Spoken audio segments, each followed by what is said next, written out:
Hello, everyone. This is Claudio Murgan, the host of the Spiritual Inspire podcast. And today, my guest is Cristiana Eltrayan.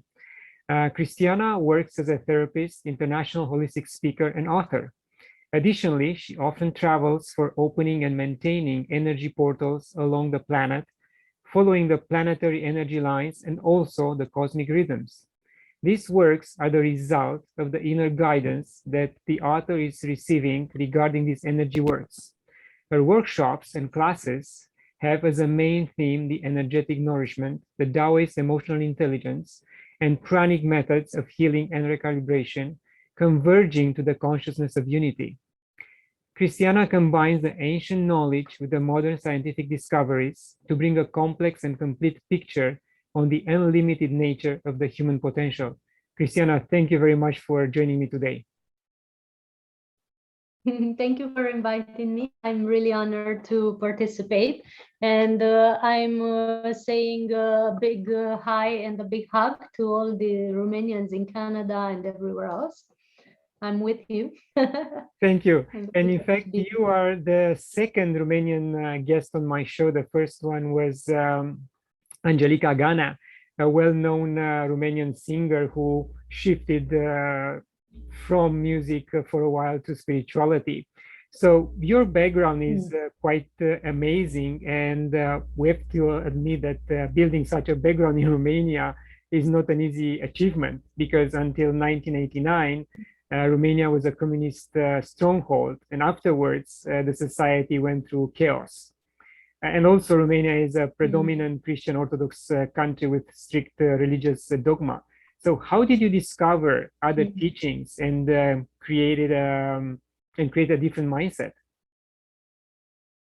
Well, I love this country. However, interesting the background of it has been. I noticed that in Romania, many people, my friends and other acquaintances, had a very deep spiritual practice, which is unique for Europe and even the rest of the world. So really, some of the deepest, most profound spiritual practitioners that I found around the world, because my background has been built by traveling all over the world and all continents. Here in Romania, I discovered the deepest meditators, some of the deepest people on the spiritual path, actually. And all of us have sought for something else. We did not go against the Orthodox religion because, I love Mother Mary, I love the Christed energy. And yes, they have been before the Orthodoxy, but these still are strong presences and very connected to the Romanian belief system. However, many of my friends here in Romania have had contact with also the Tibetan techniques, the Chinese practices, the Taoist intelligence, and also the yogic tradition. So it has been quite a rich country in terms of spirituality and background. Even though the Asian traditions weren't our main practice or our main religion, there are many people here, much more than in other countries, I would dare to say, that are practicing this energy practice very deeply.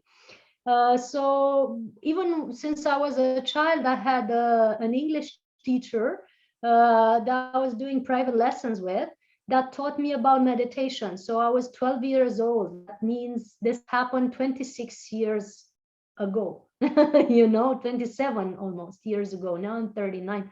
So even back then, there were people who were knowing about meditation, were practicing it.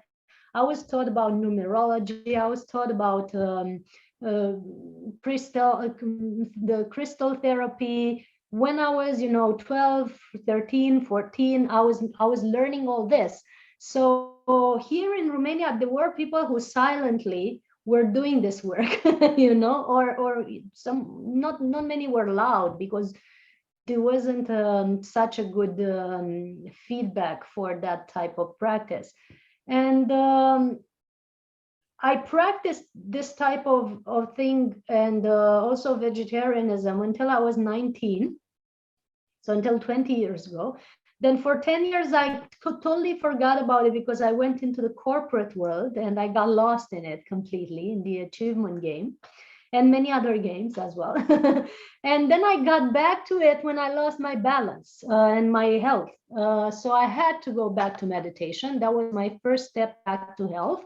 I had to go back to spirit, basically, because otherwise I felt lost. I felt completely lost. I had to go back to healthy diet, and I did a firm commitment to vegetarianism and then veganism and then liquid diet and so on. And I got into learning deeper the Asian practices. So learning Qigong, Tai Chi, and Indian practices, Ayurvedic practices, yogic practices, Chinese healing methods, Taoist tantric methods. Me by my friends in Romania, first and foremost. And then I learned about jasmine, mantek chia, the other teachers of the West. I went into retreats with them. I went into dark rooms for several days or weeks, in Thailand with jasmine and mantek chia. And I went deeper into what other people are doing. But eventually I had to come back because here I still say it's the deepest understanding of what spirit is. Many people say, without offending anyone, I got lost into the woo thing. Whilst here, we do have people who are fasting. Even back then, 10, 20 years ago, there were people fasting for 40 days with just water, or 60 days. Now we have the National Summit of Water Fasting people. There are people who are doing 70 days of just water here in Romania with prayer or meditation or, alongside with other practices, but they are deep into it. There are people who walked 1,000 kilometers, so they broke a record of 1,000 kilometers with just water or dry fast for 25 days, walking 1,000 kilometers in this heat. There's 35 degrees Celsius outside. They walked from Iași to Bucharest and back in order to be able to pray for peace and found a clinic for healing with fasting. So this type of things are happening in Romania right now. And the last record was in France of dry fast and 500 kilometers. I would say we're good at this. We're right on track. We have a Pranic festival in Romania for 7 years now with people that are nourished by light with a very high degree of consciousness. Jasmine is participating, Mantek Chia is participating alongside with other 20 or more speakers from all over the world. People from all over the world are coming. I love this country. It's a good place to play in, actually. Yes, you've touched so many points there. And do you know of any clinic or doctors who are willing to monitor these people who are either dry fasting or water fasting over a long period of time, and monitor their vital signs, and then publish a document or a paper confirming that the body is not being harmed in any way by such type of fasting? Yes, I totally know. Actually, I had the honor to organize a Pranic festival in India in 2020, right at the beginning of the world craziness, I call it. And in India, I met the head director of the hospital in Ahmedabad, a neuroscience specialist who has monitored Prahlad, if you heard of him. Prahlad is a yogi who for 75 years hasn't eaten or drunk water. He had a very high level of consciousness. He was a Hindu saint that has lived 92 years of age. He has been monitored twice in that hospital of Ahmedabad, once for 10 days and the second time for 14 days. The second study, made with 35 specialists from various science fields, has been monitored and ordered by the Ministry of Defense of India, because they wanted to know if this can be applied to their soldiers so that they can spare some money in their budget, if people can be nourished differently. Yes. It's a good idea, and we should study it. That's what I'm saying. With children that are starving, with people that are having heavy lifting activities, and they need a lot of calories to ingest, we think we should study this to see how much we can actually save for ourselves and for the planet. And they did this study twice. This person has been monitored, showing very good results. I had the study in my hands, so I read it. I discussed it with other scientists that were present at that gathering. I can show you some videos with this person, if I can share the screen, videos with this person who has actually lived in that way and has been monitored to share his capacity. He has agreed to be monitored, the saint in a hospital, imagine, with 35 people guarding him, not letting him go to the bathroom or wash himself. Imagine the level of consciousness to even agree to do that. And he has proven that his body is completely healthy. His mind was at a very high capacity. His body functions were at the age of almost a child, so his body age was way younger than his physical age. Physical age. And even one of the most astonishing things that we are still studying is that he was producing liquid in his bladder, and then that liquid was being resorbed without ingesting any external sources of liquid. So he was having this capacity, and I'll explain this for the ones that are open to understand, to convert prana into liquid in his body and then convert it back into energy, because it was disappearing from his bladder without him going to the toilet. So there are actual photos of that, and of his bladder being full and then empty, and everybody was guarding him, so he couldn't have done anything hidden, and he was filmed, and there were many scientists there. I met him in person. We shared stage on that festival, and blessings and everything, and I can show you the videos from our meeting. And the director of that hospital, with whom I'm now friends because we're collaborating now for more than 4 years, has agreed to participate in this team of scientists that we are creating, that are all interested in going further with the research.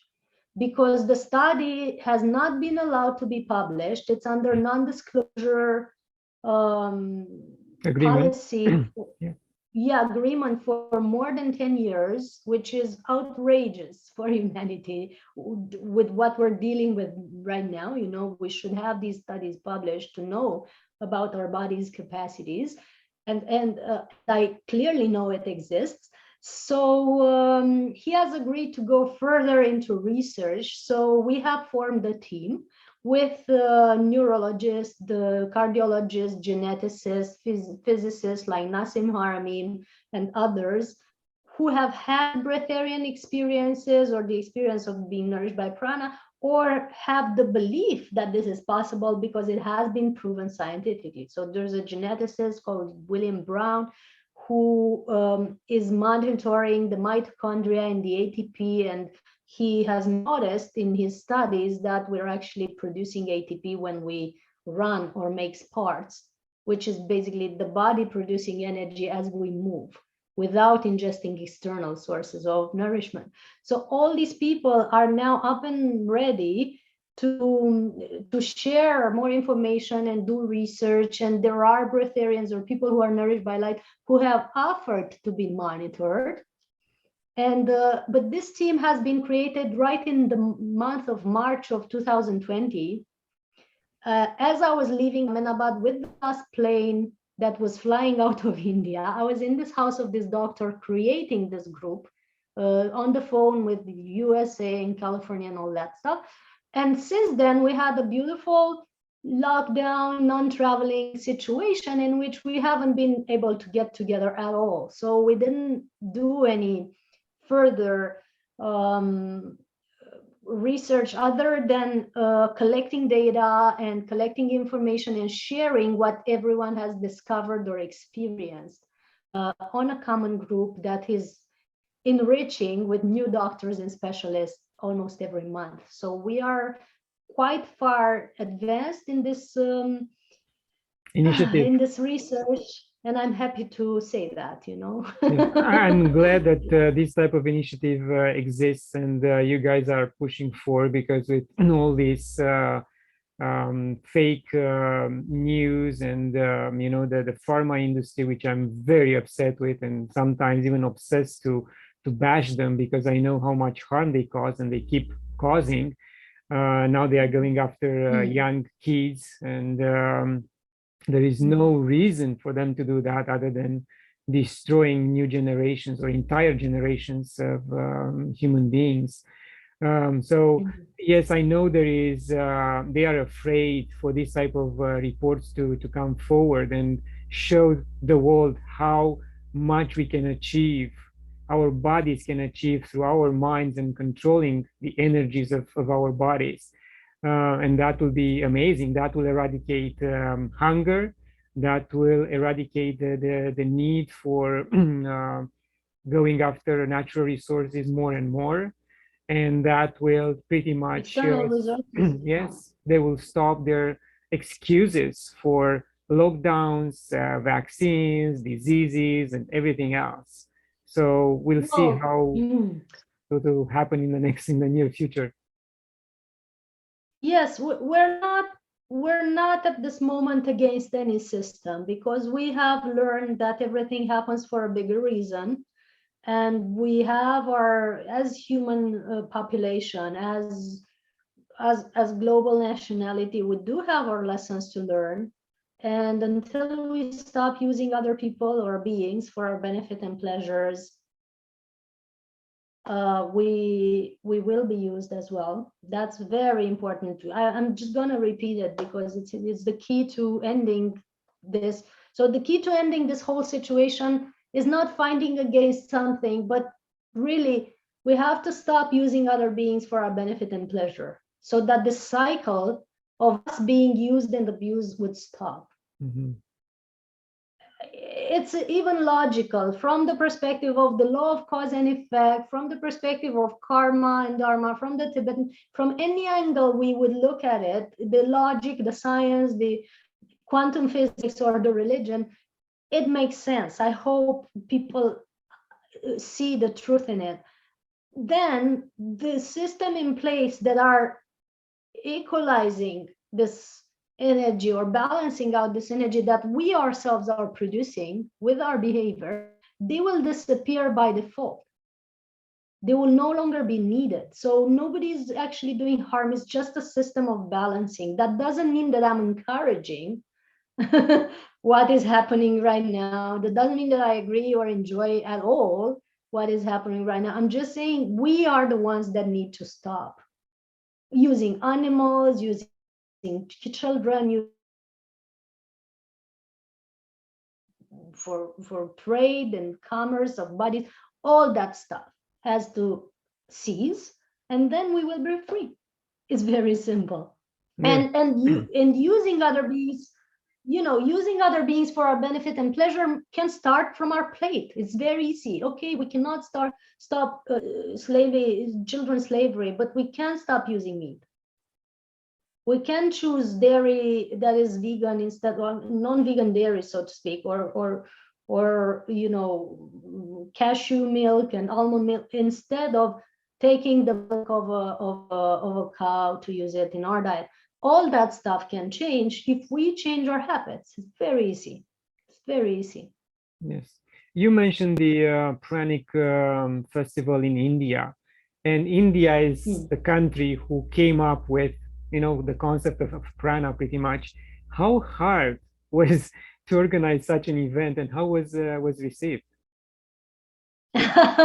You would be amused that, the very people who were at the foundation of the concept of prana didn't really encompass the human ability to be nourished by it. So it was really difficult, even though we were talking about, the autobiography of a yogi, where we find these examples of Giri Bala and other people who weren't eating. Even though we invoked, the sayings of Krishna and others who have spoken about it, it was very difficult. Everybody was confusing it with pranic healing, healing with energy. Yes, and we were saying, yeah, well, it is healing with energy, but you can actually be nourished by energy, which is far, more advanced in a way. It took some more than a year to stabilize that concept, and it wasn't until I actually got there physically, and the director of the place where we were organizing went instantly into 30 days of fasting, that they got it. Because they had a clear example that was one of them that was doing great, during the festival and after, that they saw that, well, hold on, this is possible. And it's not because a blonde lady says that has come from who knows where, and who knows if she's true or not, but this guy who is one of ours and is one of the people that we esteem so much, if he's doing it, then it must be true. So that's how it went, actually. And now I'm the board member of that organization, luckily, and there's much more credit for what we say and do, and the people are really trusting it. And since then, since 2020, we have organized, hundreds of conferences together for thousands of people from India that really got it, and now it's different. I'm happy to have brought that home, and Jasmine was before me. She was the president of the Global Congress for Spiritual Sciences there. So we left a trail, I would say, that is now nice and growing. Interesting. And how have your life changed after meeting Jasmuheen and doing the courses with her? Yes, it changed completely. Because I was already on a spiritual recovery path. I had started meditation. I had started vegetarianism when I met her. I had done some powerful detox practices, including Oshawa and so on. And then I went to some friends from Romania. I said, well, there's this lady having a workshop in Bucharest. She's saying she's not eating for 30 years. Come check her out. I felt instantly that this is true. I was sure. I was like, no doubt. I can't wait to meet her, because in my heart, I knew, and even since I was a kid, I was saying to the kids, we're all energy and everything is energy. So that was clear for me. I couldn't wait to actually see someone that is doing it. When I was a kid, I had about a few months when I was eating very, very, very little, like half an apple a day or so. And I was very vital and thriving. So I knew that something is possible. I never had a name for it or a definition or even thought of it. But now there was someone coming and saying, well, I'm doing it for 20 years or 30 years. I was like, oh, it must be natural. And then I went into dark room for 10 days with no food and no light in Thailand. And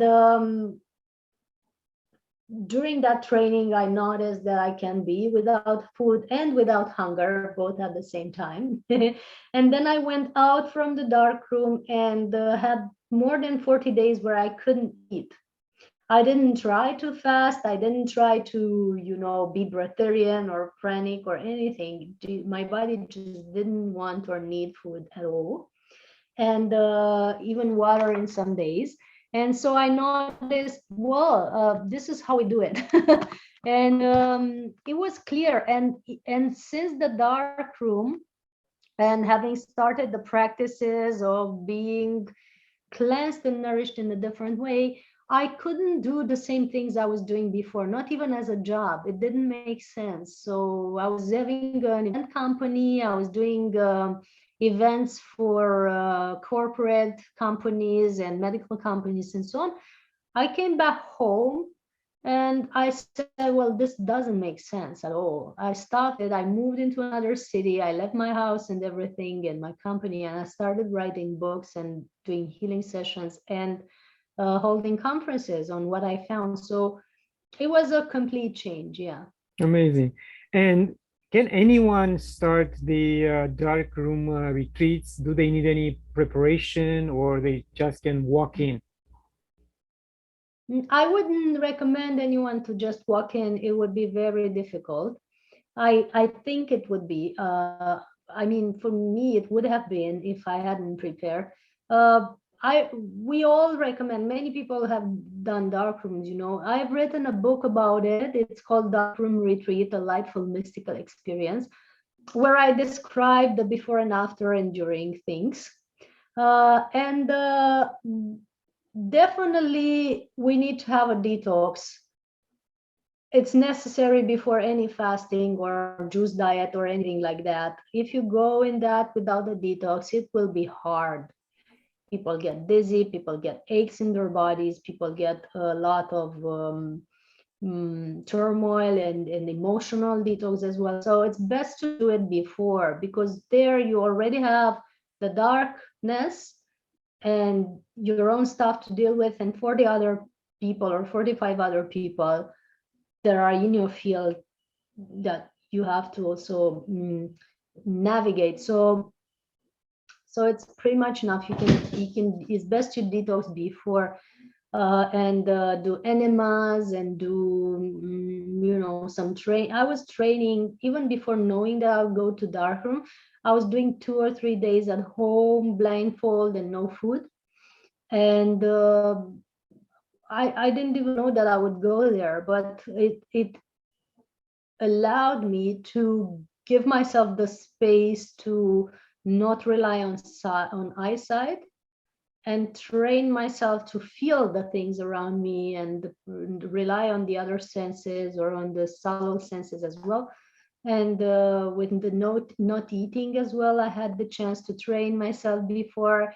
Um, in 2012, I did almost the whole year. I did a diet with just 4 cereals, water, and salt, which was called the Oshawa. I don't recommend that people do it. It's too much, but it was a powerful detox that I had to go through on all levels. And it had prepared me for the dark room, even without knowing that I would be there. So for me, it went easy because I had these steps before, but I have seen people that went in just like that, and it has been really hard for some of them. Yeah. And for those who want to look into the prana feeding path, are there specific steps? Because, again, people are worrying about not having enough carbs and proteins in their diets. Yes. We don't recommend anyone that they stop eating without any training. It's dangerous and you might die. That's what we always say. And really, it's true. Some people have died. So it's a warning that people should have a detox. They should have some sort of energy practice during that time of initiation, or however you want to call it. They and there are 8 steps that both us and Jasmine and others are recommending as a daily practice for upgrading your energy, because it's only when your energy is high that you can rely on an alternate source of energy, other than food. If your energy is lowered either by thought patterns or emotional patterns or physical ailments, um, that's blocking the circulation of energy in your body, the pranic flow, how we call it, and therefore you aren't fully nourished. So it's important that we keep our energy high, that we learn to train our mind, that we learn to navigate our emotions in a healthy way, and it's then we can circulate more energy through our physical bodies and rely on it.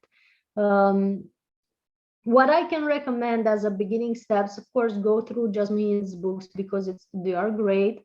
We have written a book called the Pranic World Book, where we explain the basics of how many people have gone on this path. So I don't talk about myself exclusively. I talk about the main people in the field that have made it for more than 30 years in that state, or for more years, not necessarily 30, but they have been in that state for several years. And we talk about their path and their practice, because one has had the path of love or bhakti, one has had the path of science and getting their minds into a very high state of consciousness, and then they were nourished differently. One has had the practice of powerful belief, they were strongly into that faith and prayer, so they managed to stay in that state. So each one has had this individual specific path, and there's no recipe, I would say, but we did share about some of the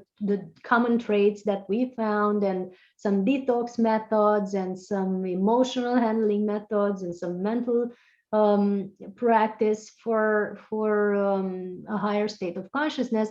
And also we shared about the science that you were asking about before. So the studies that have been discovered so far that are proving that the body is having an external source of energy, the research that has been done, and so on, and in the details about the hormones, the melatonin, the pineal gland, the ATP, the cellular activity, all that stuff that is required for the mind to understand and believe that this is possible, it is in this book.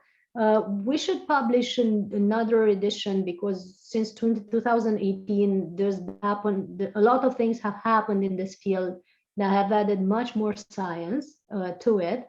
So there will be a next edition soon, but this is pretty good for the ABC of it. So this is what we recommend, to get educated and informed, and to have a daily practice that is actually upgrading your energy. Thank you, Christiana.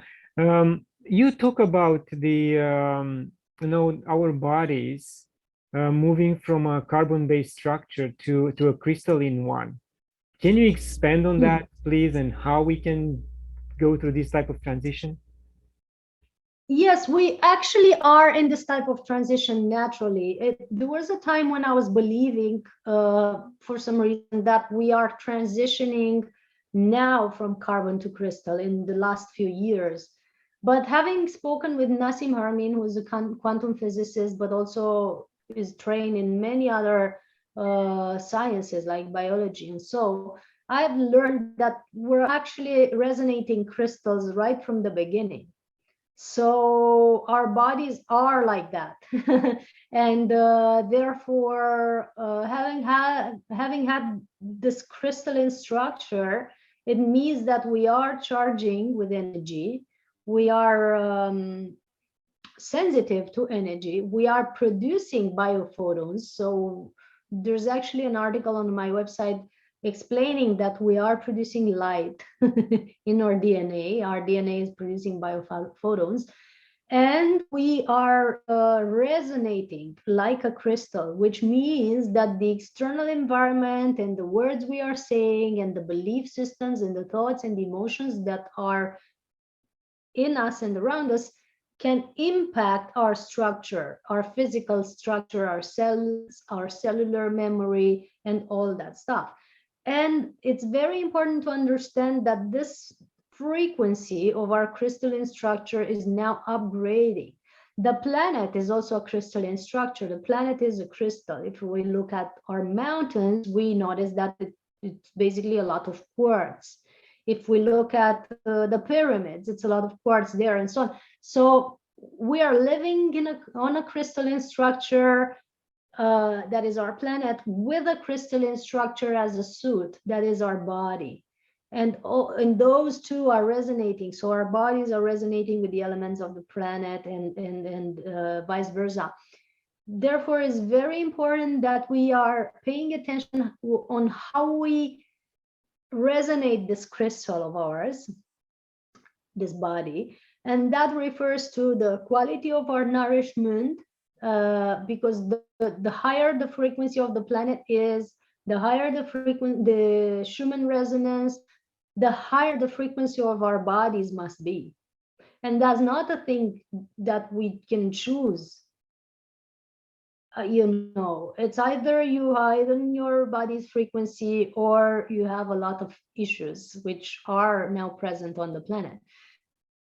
That proves that the body structure is evolving, and we need to update the way we nourish it and maintain it and treat it during our daily routine and all.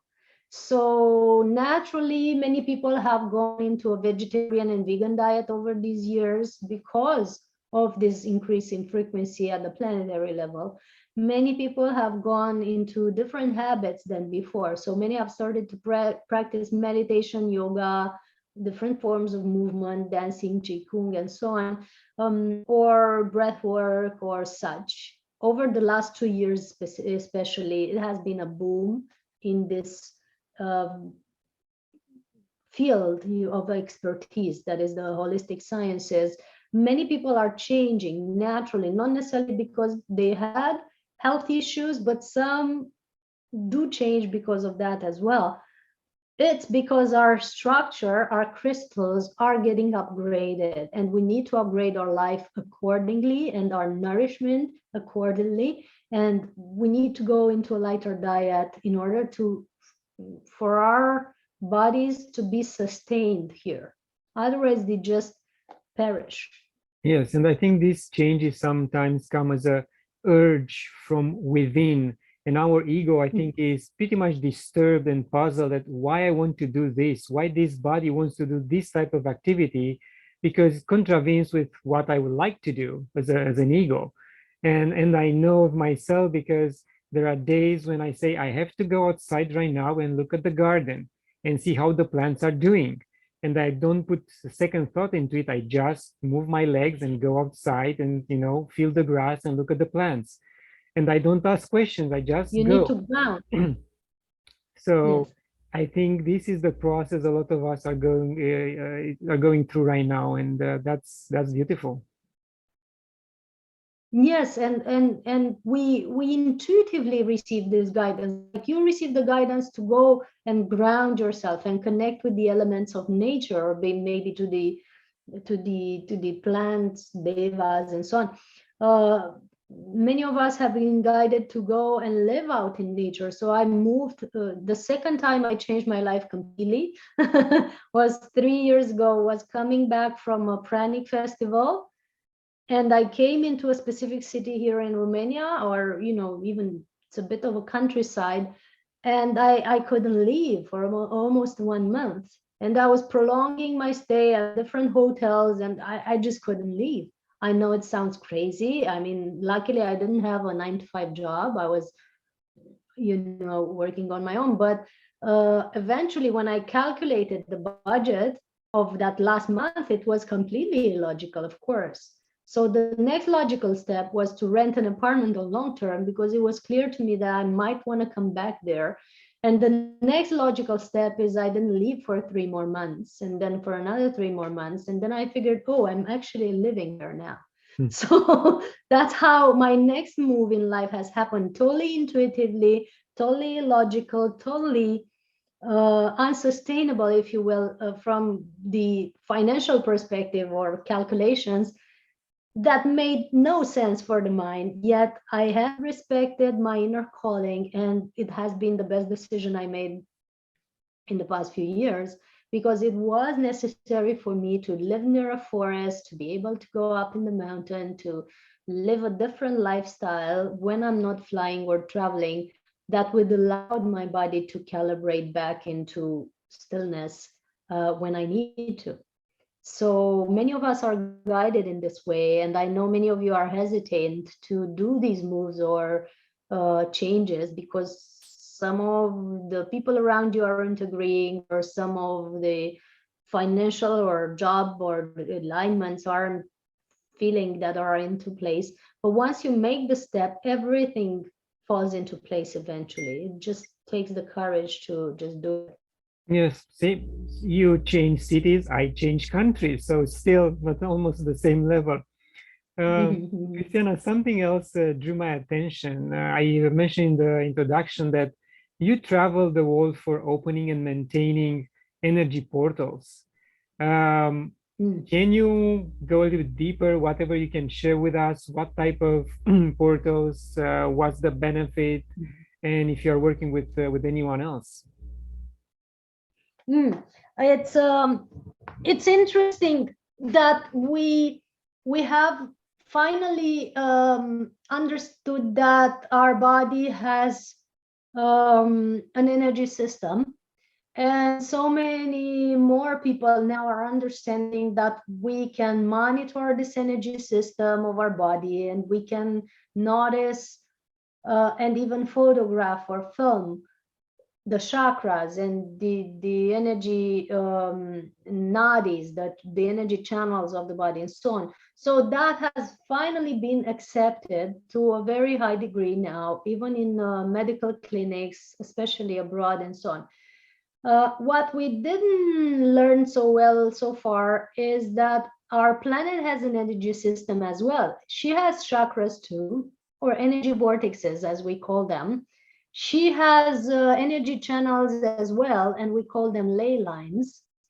And she has blockages sometimes in these systems, much more than our bodies, I would say, because people have the bad habit to build in areas where they shouldn't build, cut forests, move streams of water, extract substances from the land like petrol and so on, and water from places where they shouldn't extract them. And that causes imbalances to the body of Gaia, because it is a physical body the same as ours. If we could think of Gaia as a spirit and then think of her body as a physical body that has, similar substances like our blood, and similar substances like our lymph, and similar substances like or processes like our nervous system and our energies, and think of it from the perspective of the way you would look at a human body, we would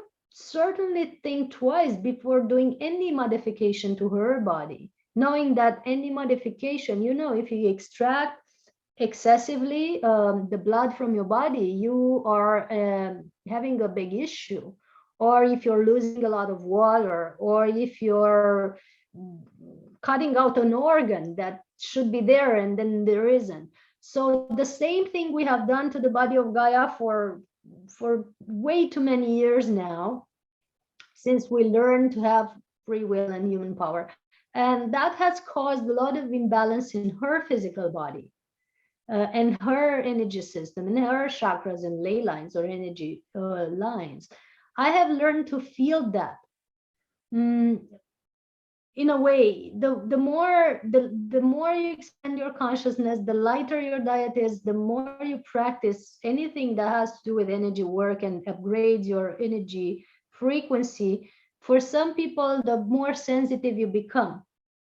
So you can feel everything around you as being part of yourself and being one with you. So you're no longer feeling separated, like this is John and I am me and we are different and we are not united at all. Or this is Gaia, the planet, and I have a different body than her body, and this is not anything I would do to it, it's not impacting me. This has been the consciousness so far, but now it's changing so much for so many of us, and it has changed for me. So then when I go into a place, I feel as if my body is one with that place. So if there's an imbalance in that place, even today that a storm came in our city, I felt that storm in my body. I felt the pressure, I felt the turmoil of, the rain coming in, and then the ease of the water washing the land and so on. So you can feel when there's an imbalance in a place, or something is excessively polluted or excessively misused. And you can also feel when there's a good, very beautiful, powerful energy in a certain place. And we call that energy vortexes, or sacred sites, because they're more powerful than the center of a commercial center or a mall. So having been able to feel that for a long time, I've also learned how to balance my own energy in a way that can balance the energy of the place.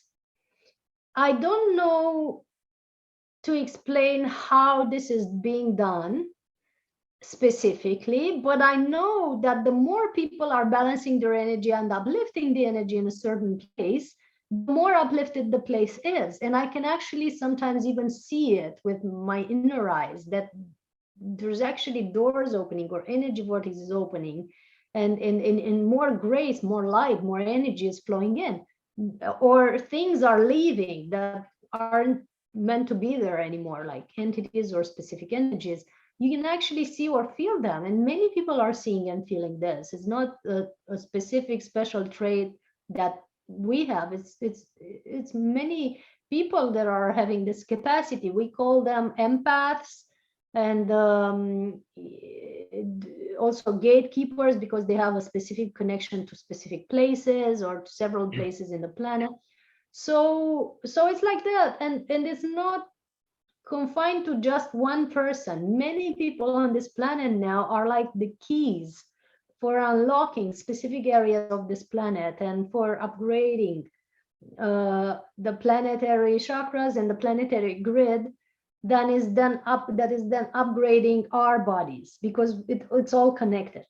And what are the most well-known energy vortexes in Romania?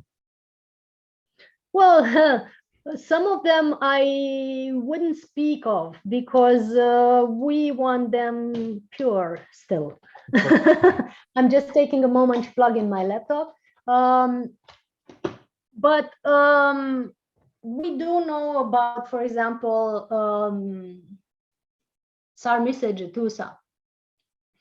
Many people have gone there, many prayers, rituals, because it's an old Dacian temple, they say, part of our old pre-Christian culture, but also it's much older than this. If you look at it, it's very connected to the shape and function of Göbekli Tepe and Stonehenge. So they are similar, they are points of resonance and sound sites where actually, it works a lot on the throat chakra and the capacity to work with sound, to change realities. It's a way deeper explanation, but it's quite famous and quite well visited. Yeah. And people from Canada actually have come and spoken about it much more than the people in Romania. And there's a person from Canada who has built an organization there to support that place and make it famous.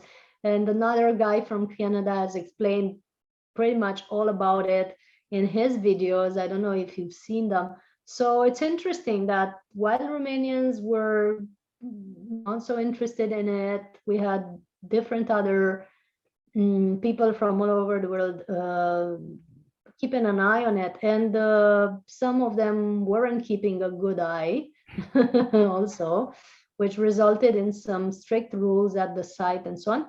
But it's still working pretty well. And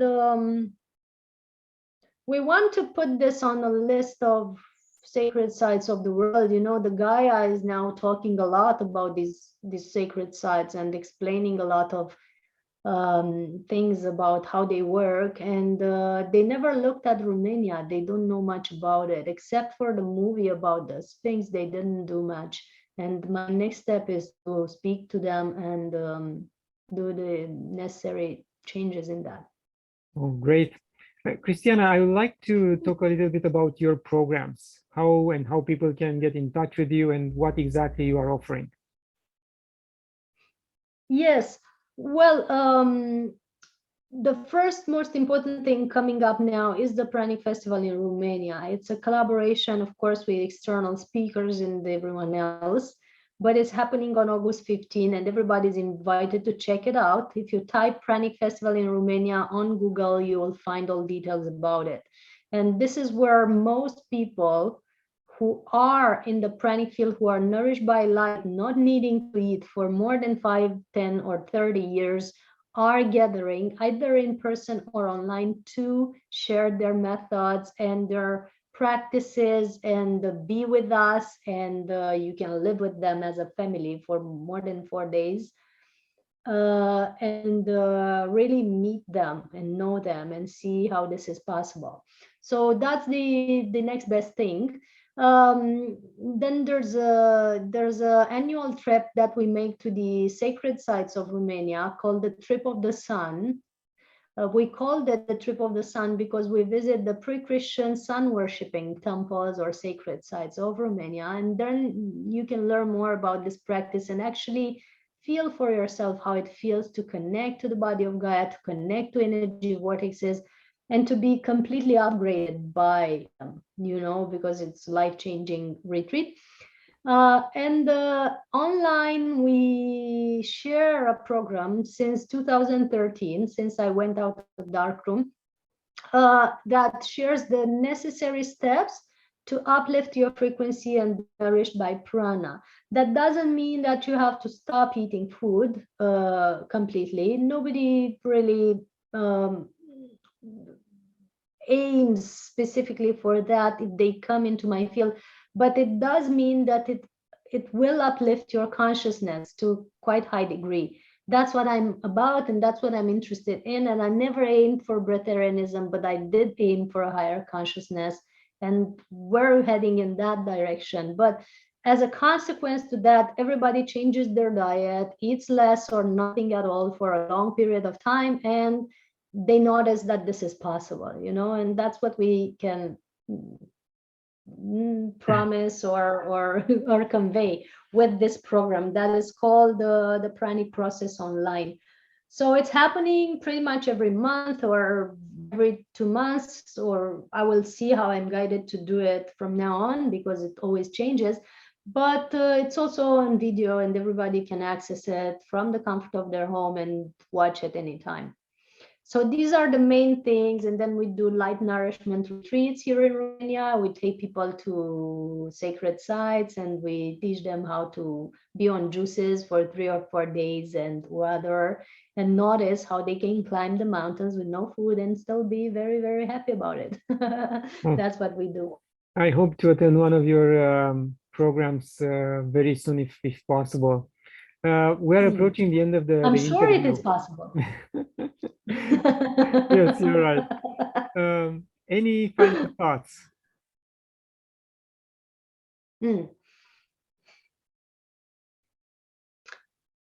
Despite the belief that spirituality is something that you should get good at or achieve, which is false, the main core of it is to be in a state of love for as long as you can. You are detracted from it by the natural or unnatural rhythm of the planet in your daily life, of course. We all do sometimes, but the main thing and focus is to get back into that state of love, no matter what.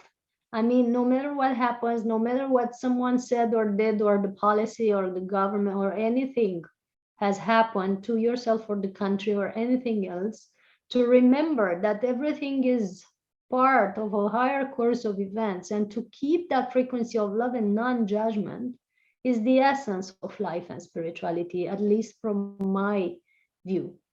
And the rest is a consequence to it. Anything that happens in your energy field, in your life, in your spiritual achievements, that you'll eat less or have clairvoyance. Even clairvoyance is a result of a state of love. The best of clairvoyance that people are training for so much nowadays is achieved when the heart is open, actually. And that's when you really see clearly. And that's the message, you know, to hope and aim and look for the ability to see everything around us from the eyes of love, or through the eyes of love. Thank you very much, Cristiana, for the wise words. Thank you very much. It's been so nice to share with you. Thank you for having me. Thank you. And to my guests, thank you for watching. Share it, like it, get a free copy of my book when you visit my website. You can support me on patreon.com. And until next time, love and gratitude.